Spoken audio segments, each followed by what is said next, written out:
Today's video is 7 things I really wish I would have known before setting up nano aquariums. Some you may agree with and some you very well may not.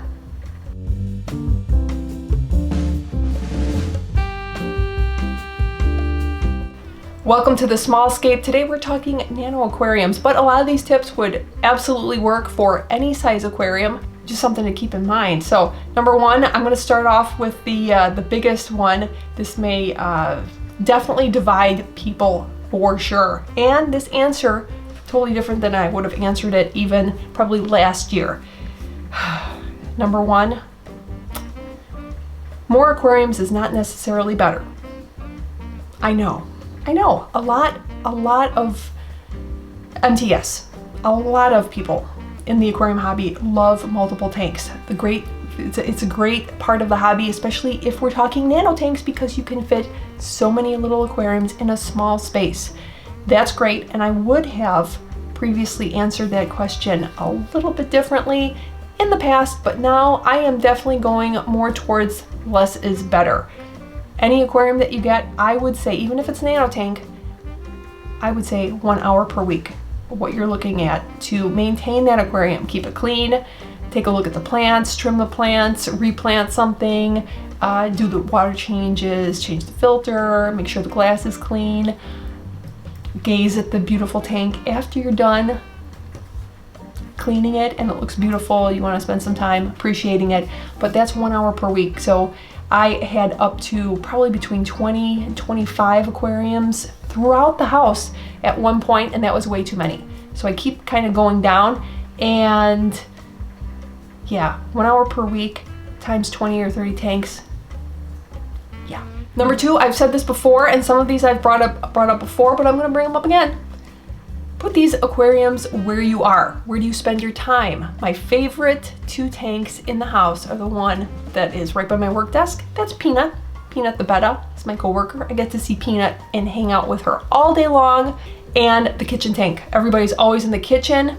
Always get to see it and appreciate it. Say goodnight, say good morning. And those are the best tanks for me. Even the one in the living room.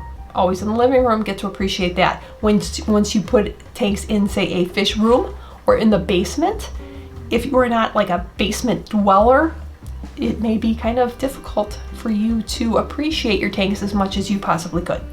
Number 3, this is late breaking news, and it's a little hard for me to say. I'm gonna say it anyways. Number 3, before you set up aquariums, know whether or not you would like to see your aquariums on racks or shelves or vertically stacked. I used to. I am getting away from that. Whereas I would prefer more of a gallery look. You're looking in one single spot, you see one aquarium, and you can appreciate that single aquarium. I don't know if it's my like OCD or I get distracted really easily. And if I'm looking at one aquarium here, and I've got another one up here, another one down there, and some over here, I want to look at this one and that one and that one and that one all at the same time. I'm just gonna throw that out there. Just consider, do you want to see your aquarium stacked like in a fish store, or do you want it to look more like a gallery? Number 4 also surprises me, but I'm going to qualify it after I say this. Keep in mind, this channel is all about nano tanks. 20 gallons and under, generally speaking, is considered a nano tank. I like the smaller tanks, but I am getting to the general direction of larger is better. Towards that 20 gallon size, even a 10 gallon size, it just offers so many more opportunities, different scaping possibilities, different fish possibilities. You can have different fish in a more of a community feel, as opposed to the 5 gallons and even 7 or 8 gallons. You're somewhat limited, and even if you have a certain aquascape that you want to do, you may not be able to do that in the smaller tank. And it's more interesting for the fish, I think, to have more room to roam around. And it's more interesting for the viewer to look at the fish swimming from, say, this to this area, as opposed to just this to this. It's just kind of a smaller area to watch them, to appreciate them, and for them to have a good old time in that aquarium. But this is my qualification. I still do love the tiny tanks.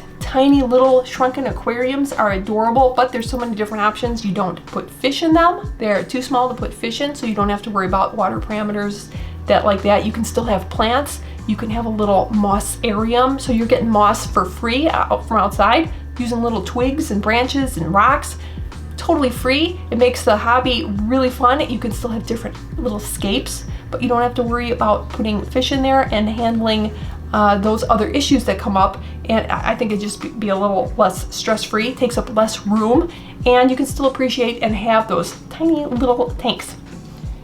Number 5, I have mentioned before, and I'm also talking to myself as I do all the time, because this is one rule that I break. I've broken it a number of times over the years. Put your aquariums at eye level. No matter what the size tank is, where your eye level is, I highly recommend put the aquarium at eye level so you can fully appreciate it. Whether it's going to be by where you're sitting, then put it at that eye level. If you're going to be walking by it, at eye level when you're standing. My green neons, I'm still trying to get my green neons at eye level so I don't have to sit on the floor. So that's coming. The green neons are moving, just saying. And I want them, bam, at eye level.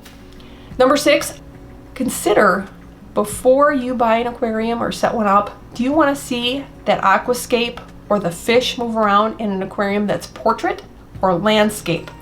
Portrait is going to be a taller tank, or even say like a cube tank, and landscape will be longer than it is tall. I am getting away from the cube and the portrait style aquariums. Those are portrait style back there. There's 4 of them stuck together.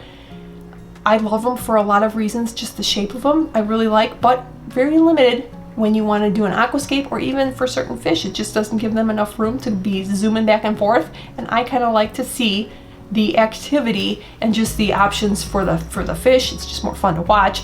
And even this is a piece of driftwood that has been on my queue to get scaped ASAP because I just love it. You would think that this would fit in a lot of different aquariums, even like an 8.5 back there.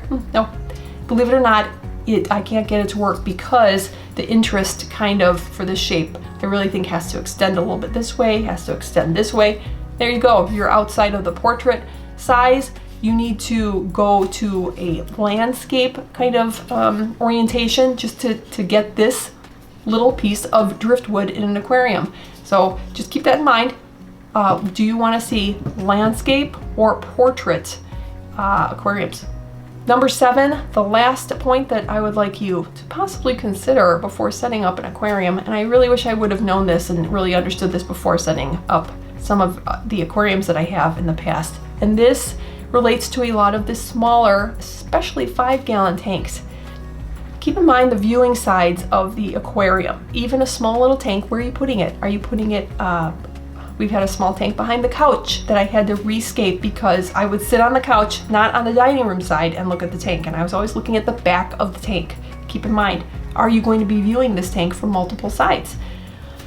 And then specifically, I used to have an aquarium next to my desk. I've now switched out with a different aquarium, but it was a 3 or 5 gallon, and that's where Bob the Betta was. Love Bob the Betta. He was my previous coworker before Peanut the Betta. Bob was really great, but the funny thing about that aquarium was that the front sides were rounded, which you would think is better than seeing a seam in the front. Like, well, I don't need to see a seam. Well, every time that I was looking into that aquarium, and it was a 45-degree angle from my desk, I was looking at the corner of that tank, and Bob always looked really weird. He was always swimming right by the corner of the tank, and he always looked all swoopy and weird and long. He looked like this long. So now, when Peanut is in that tank, or in a different tank in that same area, there is a seam right in the middle, but it doesn't distort what she looks like, and probably doesn't distort what she sees either, which is a super bonus. So just keep those weird little things in mind. So I hope you enjoyed this video. Did it give you some things to think about? Share what are your tips to keep in mind before you set up an aquarium, something that maybe surprised you. A lot of these surprised me. And like I said, the answers may change over the years of this fun hobby. And yeah, thanks so much for watching, and I'll see you next time.